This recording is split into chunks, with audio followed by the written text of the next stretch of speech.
Alright guys, I know it's been a minute since I've posted stuff, but we got pummeled by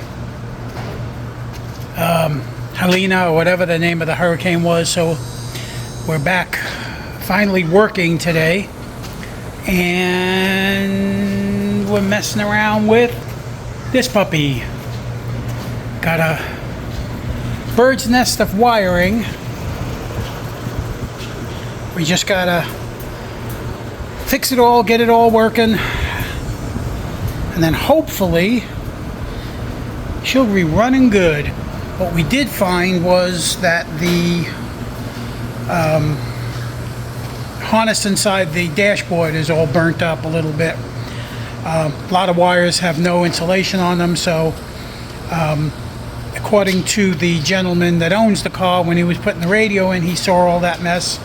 He's got like no gauges, basically, no oil gauge, he's got no gas gauge. I don't know if the temperature gauge works. We haven't checked that out yet, but we're gonna probably replace that entire harness inside the car.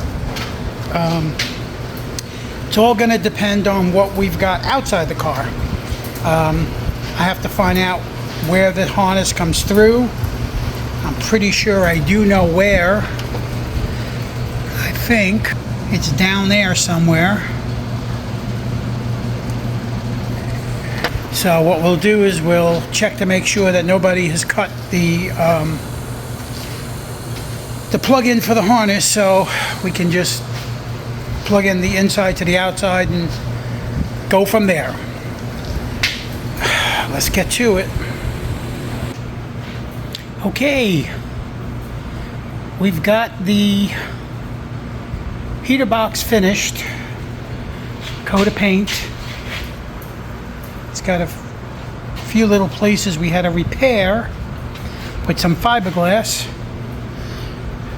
because it was just so old it was disintegrating.